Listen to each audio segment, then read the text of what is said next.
Hey guys, Euler here, and welcome to another Fresh from the Workbench model showcase.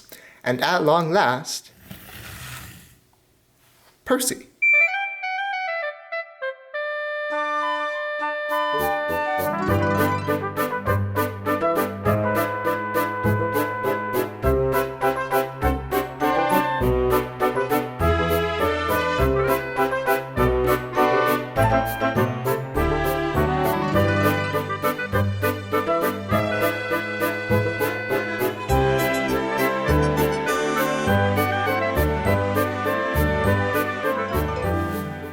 Alright, so starting off, my Percy is primarily based on Gunvor and Peter Edwards' Railway Series illustrations of him from tramway engines with some TV series gauge wheel model inspiration as well.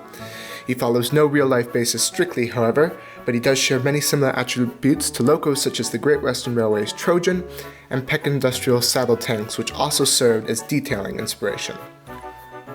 So starting off, looking at the model, Percy's body is built from Plastra, ABS and styrene sheet, as well as plenty of 3D printed IC3D ABS parts that I printed on my Lulspot Mini 2, and those 3D printed parts include the saddle tank, the bits on the saddle tank, the funnel, the smoke box, the sandboxes, and then of course parts of the chassis and the cab backhead. There's also plenty of separately applied brass parts, as you can probably clearly see, including the handrails, safeties, whistle, all the lamp irons front and rear, the brake pipes, and these, I've gotten questions about these before, these are a single piece of brass wire, actually this is copper wire in this case, and then to make that textured hose appearance, I take a really thin piece of copper wire, I wrap it all the way around, then I coat this all in solder, so I heat this all up and I coat it in solder, and it makes this lovely hose texture when painted, and you wouldn't know that it's completely rigid and does not flex. Unless, of course, you touched it. Also, a neat bit of trivia is the buffer heads on him front and rear are some of the few original parts from the model that you see on screen here that I started way back in 2017 and then shelved for, 3 years straight. Until, of course, I finally gave myself the kick in the butt to build a Percy model earlier this year, and this is the result. He's currently missing his number 6, but otherwise his paint job is complete. And the way I painted him, so first an enamel base coat over everything once the body was done. I then hand brush painted in acrylics the green, black, and red. I did the lining, and then I did an enamel gloss coat over him, and he does look very shiny and nice indeed. Moving on, Percy's face was made by the lovely Rexecutions on Twitter, and he's a fantastic face modeler. And so I got this from him, I 3D printed it, that's FDM if you can believe it, but well sanded and painted. And the eyes are just static for now, as you can see. When I pull it off, there's just double-sided tape holding the face on. And those eyeballs are just stuck in with some poster putty. Eventually I will probably add an iMac to Percy, because there's certainly plenty of room inside the saddle tank to house that. But for now, the eyes are just static and posable. Moving down to underneath the running board, you can see his little itty-bitty 3-foot 2-inch curved Sodor driving wheels, and those are from Slater's Plasticard and their product number F8838I. His side rods are laser cut aluminum, as I've probably already mentioned in this video. The crossheads are scratch built out of brass, and the slide bars and obviously the piston on the crosshead is all K&S round bar.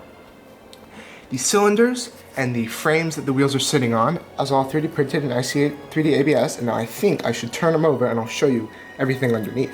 Looking underneath Percy, you can see his 3D printed frames, so they're 3D printed in 4 parts, so the 2 sides and the 2 end pieces. Of course, the cylinders are separate pieces, but those aren't technically a part of the frame, even though they are. His chassis is held on with 2 screws right there.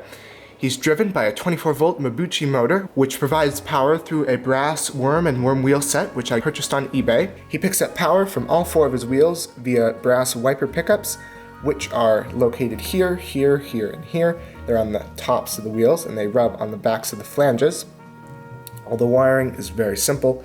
2 wires from each pickup, a wire from the motor, twisted together, soldered, heat shrink, and then it's all just tucked up right here. Farther back, you can of course see his cab. The cab roof is removable. See, it simply has some bits on there, so it stays in place. It's a nice fit.